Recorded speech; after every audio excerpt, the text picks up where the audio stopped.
Professor Ismael Rocha é o titular do time do estúdio todas as quartas-feiras e hoje nós vamos falar sobre um assunto que foi da campanha da fraternidade realizada durante a quaresma pela CNBB e esse ano o tema foi a educação. Professor Ismael Rocha, boa tarde, seja bem-vindo. Boa tarde, Guarizo, boa tarde, ouvintes CBN. Sim, eu trouxe o tema que foi utilizado e destacado na campanha da fraternidade, porque ele fala sobre educação e fala de uma maneira muito carinhosa. E eu trouxe algumas análises a partir disso para conversarmos com os ouvintes CBN. Então vamos a alguns desses pontos, professor. A preocupação com a forma de que os estudantes estão se relacionando entre si e também com os professores, né? Tá faltando um acolhimento, um excesso de trabalho dos professores, um excesso de estresse também dos alunos, né? Que a gente já falou algumas vezes que ficaram fora da sala de aula, trabalhando de casa, estudando de casa. Como que o senhor vê?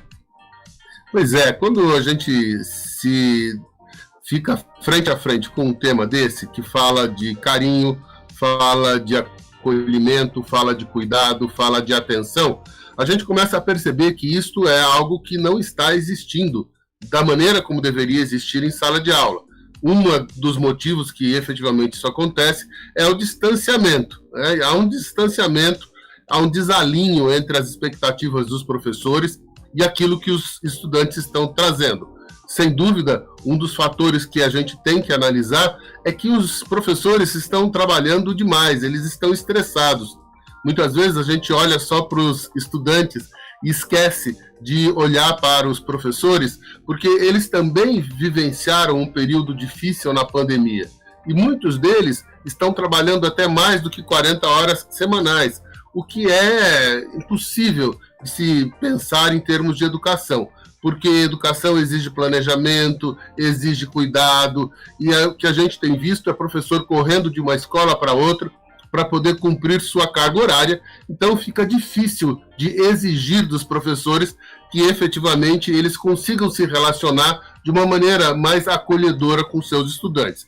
É necessário, mas a gente está percebendo um buraco aí, algo que precisa ser entendido principalmente pelo poder público.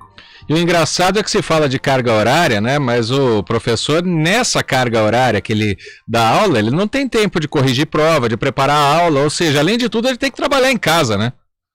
Sem dúvida. O professor tem que preparar a aula, porque ele precisa trazer sempre para dentro de sala de aula coisas que são atuais, que vão atender a demanda dos seus estudantes e todas as atividades que ele leva para casa. Então a jornada do professor é muito maior. Porque se ele tem prova para corrigir, ele tem trabalho para corrigir, ele tem um texto para poder redigir, para levar para os seus alunos. Então a carga horária é muito grande e a gente, às vezes, exige do professor algo que ele realmente, humanamente, é impossível de entregar, né? Então a gente tem que estar atento para esse aspecto. Professor Ismael, e o conceito de comunidade com esse ciclo pandêmico? O que o senhor pode dizer? A escola é uma comunidade também, né?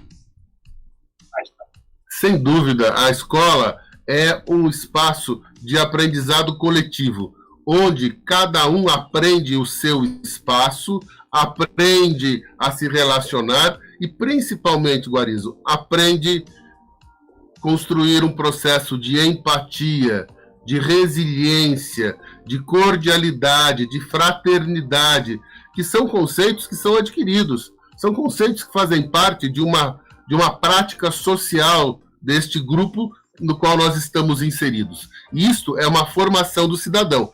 Então, quando a escola não leva em consideração esses aspectos, não trabalha esses aspectos, a gente tem coisas como o que vimos e conversamos a semana passada, aquele estresse total ou crianças brigando na hora do intervalo, que realmente é algo que vem acontecendo, que a gente tem notícias disso.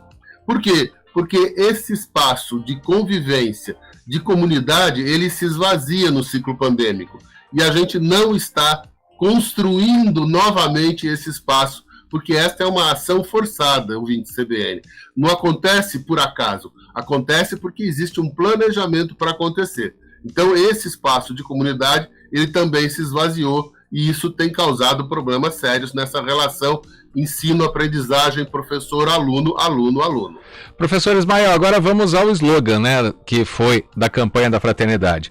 Ensinar com amor e fala com sabedoria. Primeiro, ensinar com amor. O que significa?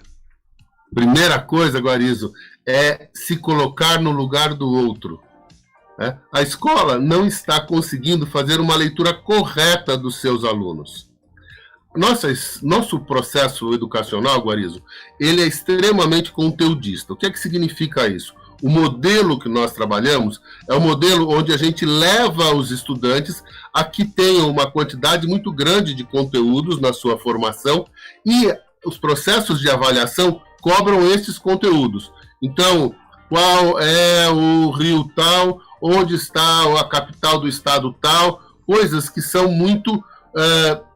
que hoje não fazem tanto sentido para os meninos, porque estas informações, elas estão muito disponíveis, elas estão na internet, eu posso acessar. Então, a necessidade desse ensinar com amor é trazer uma conversa com os meninos a partir de demandas deles mesmos, ou seja, o que é que realmente eles têm como expectativa, aquilo que eles querem conhecer, aquilo que eles querem buscar, aquilo que faz sentido para cada um deles. E eu tenho insistido nisso, que educação não é uma coisa que a gente empilha. Então não dá para a gente ter aquele slogan de vamos fazer 2 anos em 2, aliás, 4 anos em 2, ou seja, vamos aumentar a carga, vamos aumentar a quantidade de aulas. Só isso, Guarizo, não é suficiente. Isso estressa ainda mais e não cria esta linguagem, que é uma linguagem do amor, uma linguagem do acolhimento, e isso realmente vai ter problemas e é o que nós estamos visualizando. E fala com sabedoria, onde quer chegar essa expressão? Pois é, aí a gente vai buscar no nosso grande mestre Paulo Freire, um dos maiores educadores do mundo, que trabalhou muito com o conceito de ensino significativo. Então, muitas vezes, a escola precisa trazer a realidade deste menino para dentro de sala de aula, para que isso faça total sentido para ele. Então, é muito fácil eu imaginar uma aula onde a professora vai pedir para que os meninos observem a mãe fazendo café, por exemplo, porque ali sim ele vai observar os diferentes estágios da água, ou os estados da água, né? Então, a água vai ferver, a água vai virar vapor, ou seja, é possível trazer a casa do menino e da menina para dentro da sala de aula. Isso foi o que Paulo Freire mais construiu, ou seja, um ensino significativo. E isso sim é o aprender com cuidado, com atenção, algo que é dito a partir do cotidiano. Essa é a palavra correta. Algo que é dito a partir do cotidiano deste menino e menina. Ele vai aprender a partir daí. Paulo Freire dizia, Guarizo, que é impossível a gente ensinar o menino do Nordeste a partir de uma frase: o morango é vermelho. Porque esse menino nunca tinha visto morango. Então ele não conseguia fazer a relação do objeto, né, com o significante que está sendo trabalhado. Então, ele pega esse exemplo para dizer da importância da gente trazer para dentro da sala de aula o cotidiano. Isso vai fazer diferença. Isso humaniza a relação.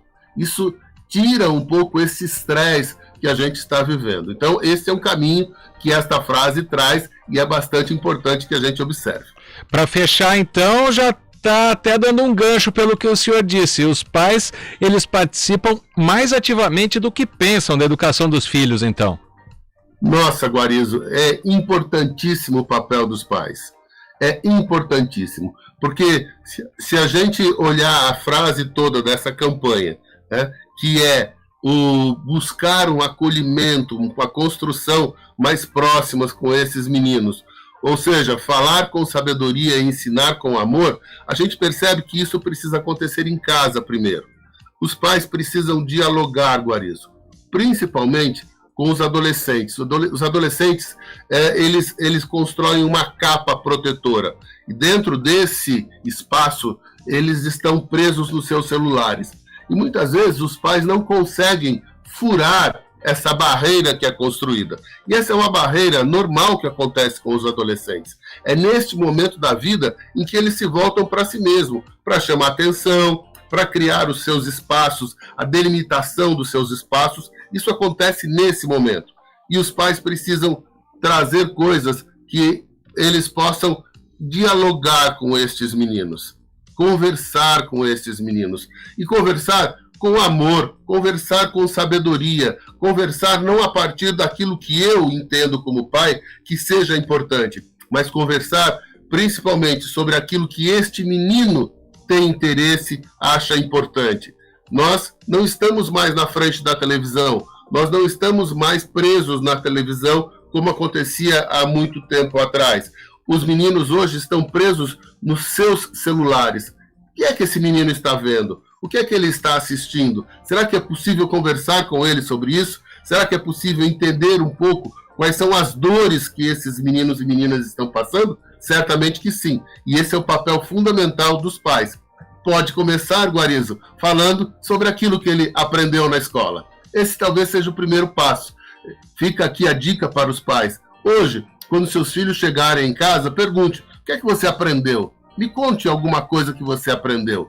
E isso começa a abrir espaço para que realmente esse relacionamento mude.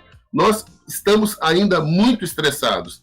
Tenho insistido nisso. A pandemia ainda está presente na vida dos nossos meninos e meninas e na nossa também. Então nós temos que criar estratégias para que a gente possa romper esse espaço, viver melhor, construir um relacionamento que seja um relacionamento mais fraternal. Por isso... Opa, travou? Da campanha. Acabou travando o finzinho, mas... Pode falar. Eu estava falando de construirmos este espaço mais fraternal, né? Daí buscarmos esse slogan de uma campanha da fraternidade. Temos que aprender a ser mais fraternal com os nossos meninos e meninas em casa. Perfeito, a mensagem. Professor Ismael Rocha, grande abraço, até quarta-feira que vem. Um abraço a você e a todos os seus ouvintes. Até quarta.